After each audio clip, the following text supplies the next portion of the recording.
Ce matin, en ce qui a trait à la sécurité à la navigation, ça va faire différent parce que souvent on parle de colonne d'eau et puis de tirant d'eau. Aujourd'hui, on va parler de tirant d'air. J'inviterai donc M. Maxime Corbin à venir ici faire sa présentation au sujet de l'auscultation du pont La Violette à Trois-Rivières. Maxime.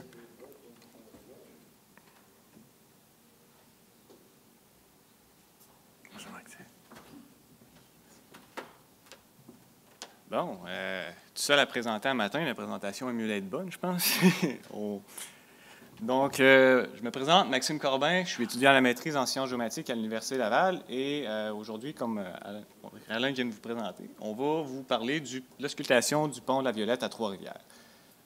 Donc, moi, je suis sur la supervision de Marc Coquart et de Christian Larouche qui n'ont pas pu venir pour des raisons, là, je ne sais pas si vous avez suivi l'actualité, mais il y a eu une grève récemment à l'Université Laval, puis ça leur a un peu empêché de venir. Donc, sans plus tarder, on va commencer. Donc, commençons par un petit plan de la présentation. Donc, on va commencer par vous présenter qui sont les intervenants au projet, parce qu'il y a une méchante gang de personnes qui travaillent sur ce projet-là. Ensuite, pourquoi on fait le projet? Parce qu'en fait, il y a une problématique. C'est quoi notre but avec le projet? Qu'est-ce qu'on a comme équipement et données pour remédier à la situation? Nos premiers résultats, on va faire une petite conclusion. Et ensuite, bon, quels sont les prochains travaux qu'on va réaliser sur le pont? Donc, au niveau des intervenants, c'est un projet qui est originaire, en fait, là, de l'administration portuaire de Montréal, qui est l'investigateur et le promoteur du projet. Ensuite, on a le ministère des Transports du Québec qui est impliqué parce que c'est le propriétaire du pont. Donc, s'il y a une décision à prendre au niveau du pont La Violette, bien, ils aimeraient être informés puis avoir leur mot à dire là-dessus. Ensuite, l'Université Laval, bon, c'est nous qui réalisons l'étude, qui traitons toutes les données. On a la garde côtière canadienne et le service hydrographique canadien qui sont impliqués parce que, bon, le sujet dont on va vous parler implique la navigation maritime. Et puis, vous savez, c'est deux acteurs très importants quand on parle de sécurité maritime et de navigation. Donc, on n'a pas le choix de les avoir avec nous pour nous épauler. Donc, commençons par un petit cours de géographie. Donc, nous, on s'intéresse au pont La Violette. Où est situé le pont La Violette? Bon, c'est un pont qui fait le lien entre la ville de Trois-Rivières et de Bécancour. Ce pont-là a été inauguré en 1967, donc on parle d'un ouvrage qui a à peu près une cinquantaine d'années.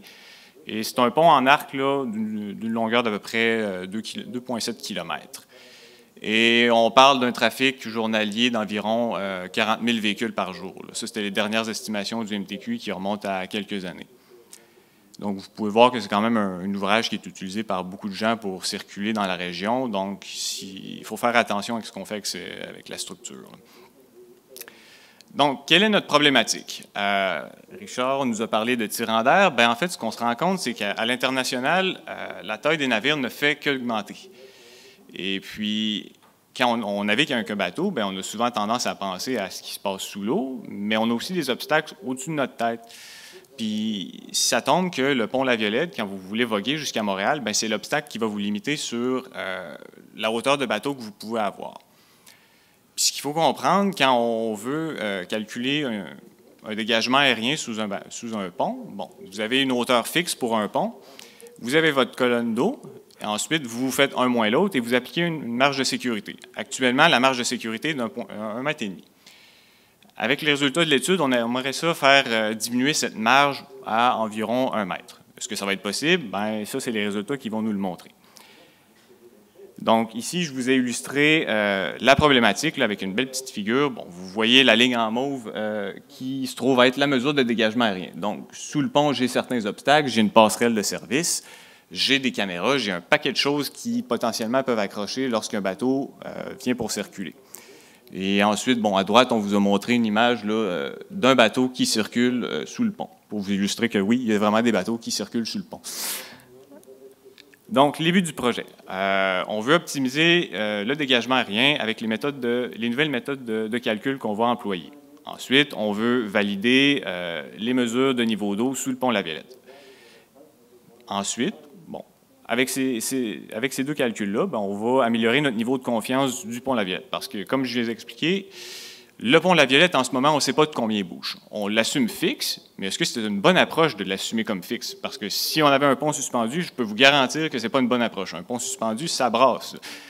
Est-ce qu'un pont en arc, c'est la même chose? C'est une question à laquelle on tente de répondre. Et ensuite, Deuxième point, on n'a pas de connaissance du niveau d'eau sous le pont La Violette. C'est un modèle de prévision SPIN qui est utilisé, mais est-ce que ce modèle-là est adéquat en ce moment? Est-ce qu'il est bon? C'est une des réponses auxquelles on va tenter d'avoir on va avoir réponse. Là. Donc, en améliorant ces deux paramètres-là, on va améliorer notre niveau de confiance là, de la marge de sécurité en arrière. Et puis, couplé à tout ça, nous, ce qui nous intéresse aussi, c'est de connaître les mouvements du pont. Donc, on a plusieurs facteurs qui peuvent l'influencer. On a la circulation automobile, on a tout ce qui est le vent, on a les effets thermiques. Donc, c'est les questions auxquelles on va essayer de trouver réponse encore une fois. Donc, les équipements qu'on va utiliser, ça, c'est un petit overview de ce qu'on va vous présenter. Donc, on va commencer avec la donnée de base qui est les niveaux d'eau. Ensuite, on a des antennes GNSS installées sur le pont pour mesurer les mouvements du pont. On a un distancemètre laser, on a un appareil qu'on appelle le MIROS, on a des données météorologiques et on a un levier topométrique complémentaire pour venir rajouter certaines informations manquantes que ces capteurs-là ne peuvent pas nous donner. Donc, commençons par nos niveaux d'eau. Comme je vous ai expliqué, on n'a aucune connaissance du niveau d'eau sous le pont. Mais à proximité, on a deux marégraphes. Donc, on a le marégraphe de Trois-Rivières, qui est environ à 4 km en aval du pont. On a celui de Port-Saint-François, qui est 5 à 6 km là, en amont du pont. Et on a les prévisions SPIN qui nous sont fournies par le Service hydrographique canadien sous le pont. Donc, on parle d'une fréquence d'échantillonnage d'à peu près un niveau d'eau aux 3 minutes, là, dépendamment du marégraphe avec lequel on fait affaire ou si on prend les prévisions SPIN. Ensuite, nos fameuses antennes GNSS. On en a 4. Donc, 2 au sommet, 2 au niveau du tablier. Et bon, en fait, le but, c'est de voir est-ce que mon tablier se comporte de la même façon que mon sommet. Est-ce que mon côté ouest du pont va se comporter de la même façon que mon côté est. Et on va voir avec les données que finalement, peut-être que ça ne bouge pas. Donc ici, je vous ai fait un petit zoom sur l'installation. Donc vous pouvez voir à gauche une antenne au sommet, qui est dans un environnement super dégagé, tout est beau, aucune obstruction. Et ensuite, à droite, vous avez une antenne au niveau du tablier. Donc, vous pouvez voir que là, c'est un peu plus complexe. Vous êtes directement au-dessus de la circulation. Vous avez un paquet de câbles de fer, de poutres qui viennent un peu bloquer les signaux GNSS qui peuvent rentrer, ce qui peut potentiellement là, causer des erreurs. Donc, ces appareils-là sont entrés en fonction depuis décembre 2021. Et depuis ce temps-là, on essaie de calculer des coordonnées aux 5 secondes là, des 4 antennes. On va vraiment avoir un suivi précis de ce que le pont fait durant l'année de sculptation. Puis, on parle d'une précision, les gens du SHC, dans leur présentation, ont quand même bien résumé, on parle à peu près d'une précision du centimètre quand on parle de planimétrie, puis de 2 centimètres là, quand on est en altimétrie. Puis comment on atteint ces précisions-là? C'est en utilisant les données d'une station de référence qui est à proximité du pont. Là. Donc, notre collecte de données, comme je vous l'ai dit, a commencé en décembre 2021. Comme vous pouvez voir, ça n'a pas été de tout repos.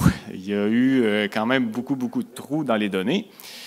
Et ce qu'on m'a expliqué, en fait, c'est que les appareils qui enregistraient les données ont eu énormément de problèmes. En fait, c'est des composantes électroniques qui ont brisé, donc il a fallu remplacer. Ça a été compliqué.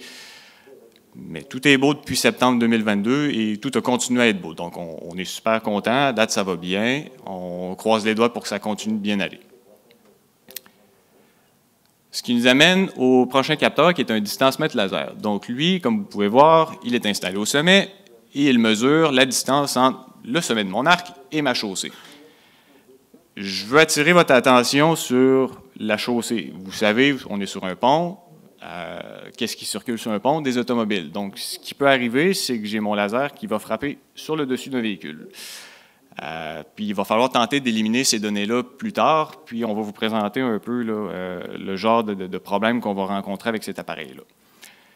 Donc, sur l'image, je vous ai encerclé en rouge l'emplacement du fameux capteur. Et cette machine-là est opérationnelle là, depuis le mois de juillet 2022. Puis on parle à peu près d'une distance là, aux 2 ou 3 secondes. J'ai aussi... on a une résolution millimétrique, là, donc ça permet d'observer des mouvements qui sont super fins comparativement à des antennes GNSS qui sont plus dans le centimètre. Ensuite, on a le capteur qui s'appelle le MIROS, qui est un appareil qui est directement installé sous le pont La Violette et qui est capable de mesurer des distances sur l'eau. Donc, ça se rapproche énormément du tirant d'air qu'on cherche à calculer. Mais comme l'image ici va vous montrer, ben, je vous ai encerclé l'emplacement de l'appareil en rouge. Il y a quand même des obstacles sous le Miros. Donc, il faut tenir compte que le Miros, ce n'est pas le point le plus bas. Donc, j'ai un petit billet à soustraire. Il faut qu'on trouve, en fait, il faut qu'on réussisse à trouver quel est le point le plus bas sur le pont. Est-ce que c'est une passerelle? Est-ce que c'est une lumière? Est-ce que c'est une caméra? Donc, ça, c'est des informations complémentaires qu'il a fallu aller chercher.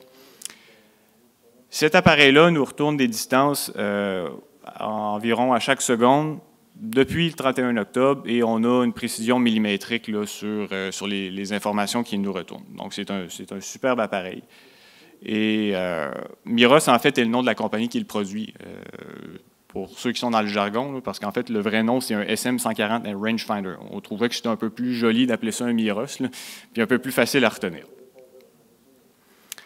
Ensuite, nos données météorologiques. Donc, j'ai 3 capteurs météorologiques qui sont installés au sommet de mon pont. J'ai une première sonde de température qui, justement, me donne la température, l'humidité. Ensuite, bon, j'ai ce qu'on appelle un ice detector. Cet appareil-là nous permet de savoir s'il y a une fine couche de glace qui s'est amoncée sur le pont, donc savoir s'il y a potentiellement un effet d'écrasement dû à une charge de neige ou de glace. Et finalement, ben, on a ce qu'on appelle un anémomètre 3D. Donc, j'ai la vitesse du vent selon 3 composantes. Donc, nord-sud, est-ouest et en haut, en bas. Donc, encore une fois, des petites photos de l'installation. Donc, à gauche totalement, vous avez la sonde de température, ensuite le ice detector et l'anémomètre 3D.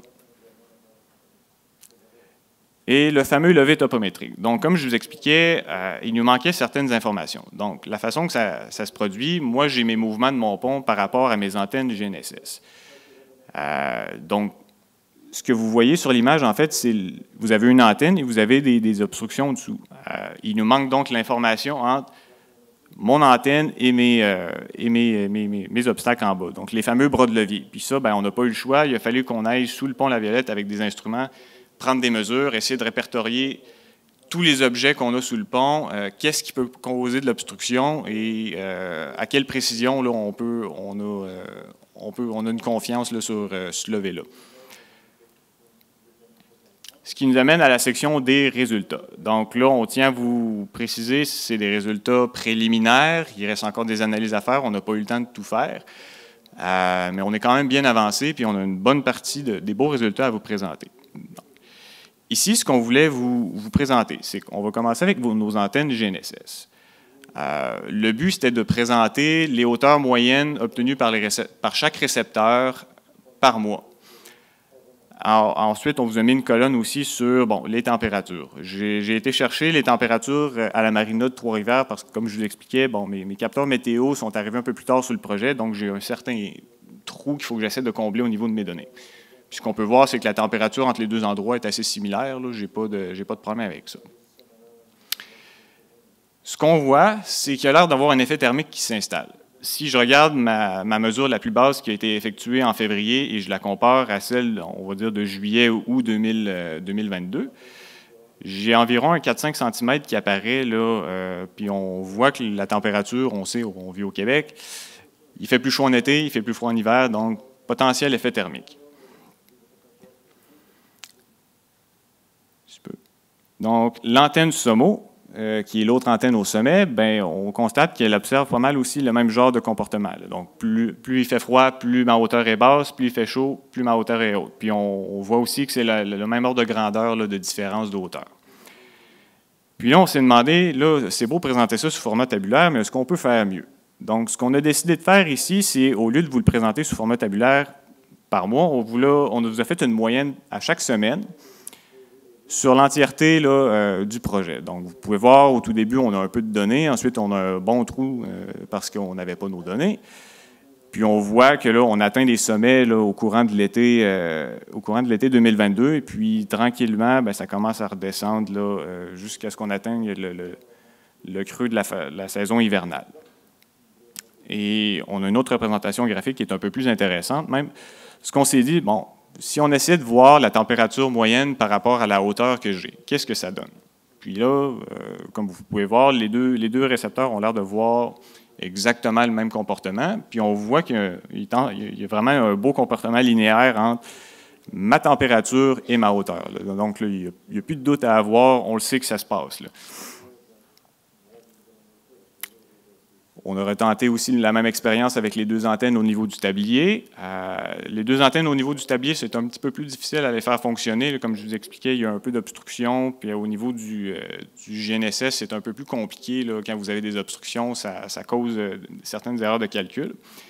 Mais ce qu'on constate, c'est qu'on voit aussi là, des différences de l'ordre de quelques centimètres là, entre l'été et l'hiver. Donc, c'est vraiment minime comme différence. Même chose pour mon antenne au niveau du tablier du côté ouest. Et on a fait aussi le même genre de graphique. Puis ce qu'on constate, c'est que les deux récepteurs voient exactement la même chose. On voit encore qu'on est bas en hiver et qu'on monte en été. Et encore une fois, on voit l'effet linéaire là, entre la température là, et la hauteur qu'on observe.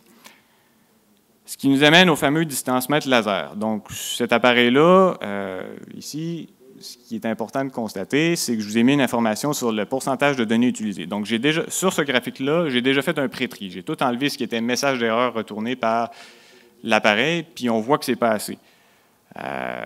Des distances de 100 mètres, là, ça impliquerait que la travée centrale du pont serait dans le fleuve, puis je ne pense pas qu'aux nouvelles, on a vu passer ça. En tout cas, si vous l'avez vu, écrivez-moi, parce qu'on n'est pas sur la même planète. Je n'ai pas vu ça. Donc, on a un défi à réaliser avec cet appareil-là, c'est d'essayer de filtrer là, les données qu'on va qualifier d'aberrantes. Donc, on a réussi. En enlevant à peu près 10% de données, on voit qu'on a un beau signal qui se dessine, puis que c'est vraiment minime comme déplacement. Puis on s'est posé la question, est-ce qu'on peut faire mieux? La réponse est oui. Donc, on a appliqué ce qu'on appelle un algorithme de médiane mobile sur les données qu'on a filtrées, puis ça donne un super résultat. Donc, ce qu'on voit, c'est que l'apparition d'un cycle journalier. En fait, le graphique s'étire sur 3 jours parce que, on manquait de place un peu pour le résultat, puis c'est une belle période où ça fonctionne très bien.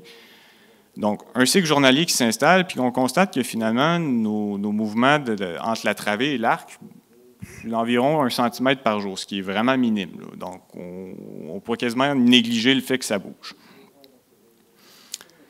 Ce qui nous amène ensuite au MIROS, qui est l'appareil qui est installé sous le pont. Même principe que le distancemètre que je viens de vous présenter.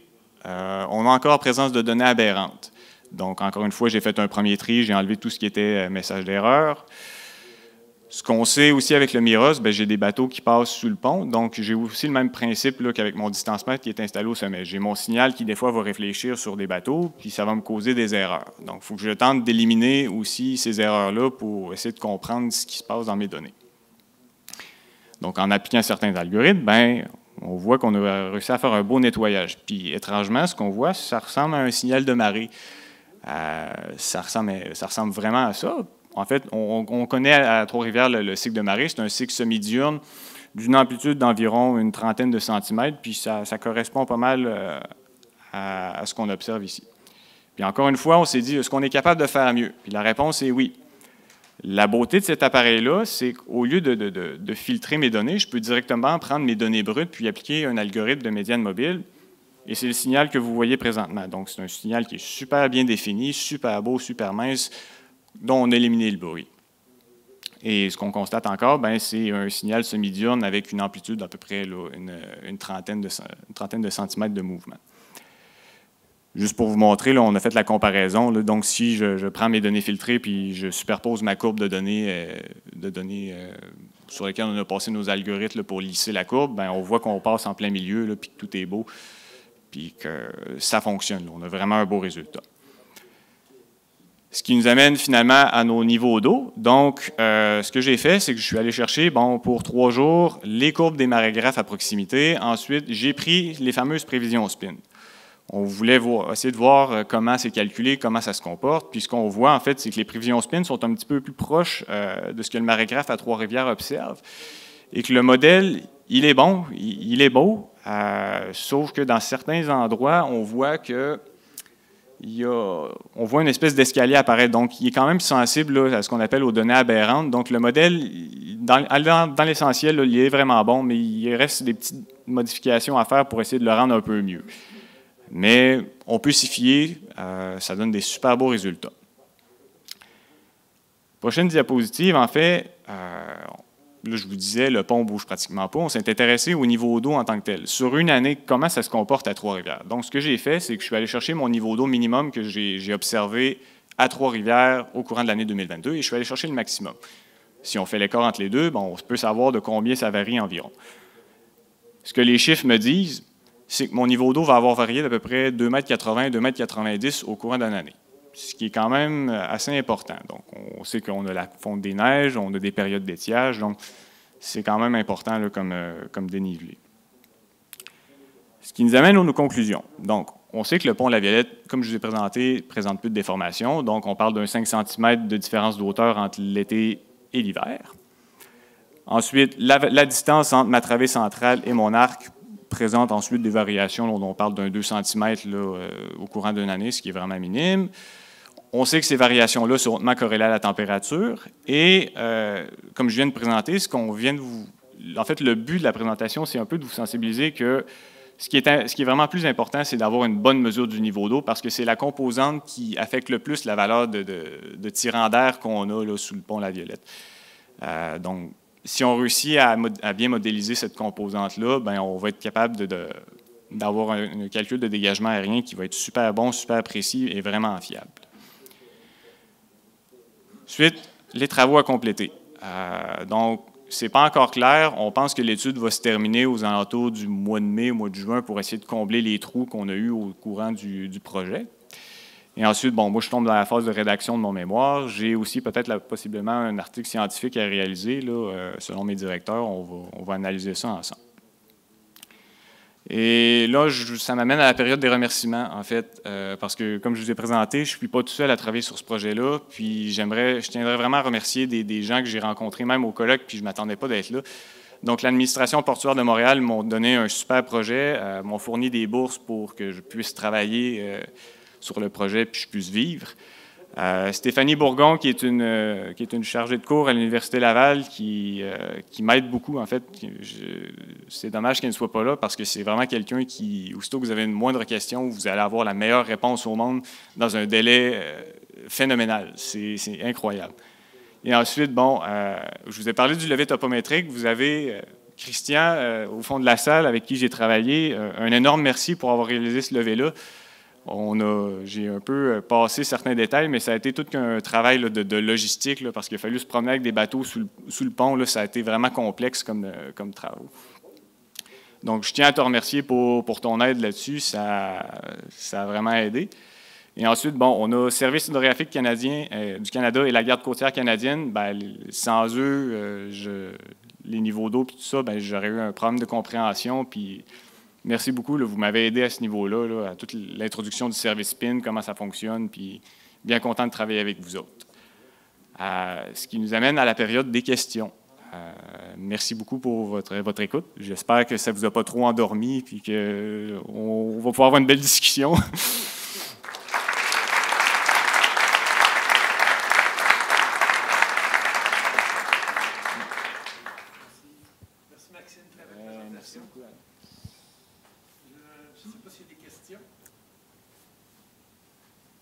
J'en vois deux, là. Je ne sais pas s'il y a des questions. Oui. Monsieur Arsenault. Oui. Ben, c'est plus un commentaire, Maxime. Je te remercie infiniment pour ta présentation. C'était vraiment intéressant. Puis pour les gens qui trouvent ça très peut-être technique ou théorique, je tiens à te rassurer qu'au quotidien, comme pilote, nous, c'est une importance capitale ce que tu fais là. Oui. C'est pour plusieurs capitaines, surtout sur les porte-conteneurs, c'est une source de stress très importante, le dégagement aérien au pont de la Violette, sur les navires passagers qui montent au port de Montréal aussi. Et je peux te dire d'expérience que quand tu passes sur le pont avec des dégagements minimums, il faut vraiment que tu aies confiance en tes calculs parce que c'est stressant. Là. Ça fait que c'est vraiment important les travaux que tu fais. Là. Merci beaucoup. Merci. Merci.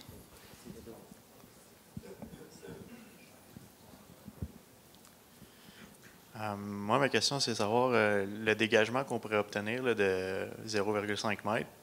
En fait, ouais, on voulait le diminuer de 0,5 m. Ouais. Fait qu'il il passerait de 1,5 m à comme 1 m. Ouais. Ça permettrait de combien de bateaux de plus? Ou, ça, cette information-là, je ne l'ai pas. Je ne sais pas si les gars à Garde-Côtière ou au port, vous avez ce genre d'informations-là. Je ne sais pas combien de bateaux est refusé en ce moment, puis dans combien de temps, en fait, on va arriver au point où ça devient critique, là, puis il faut qu'on... Malheureusement, je n'ai pas cette information-là. Merci.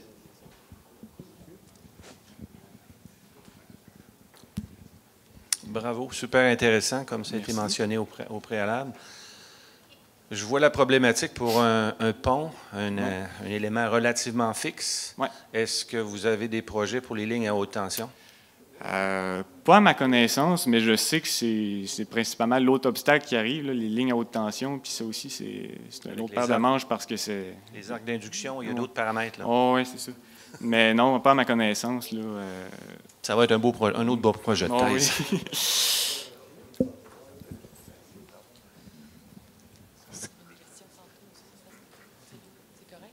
Est-ce qu'il y a d'autres questions?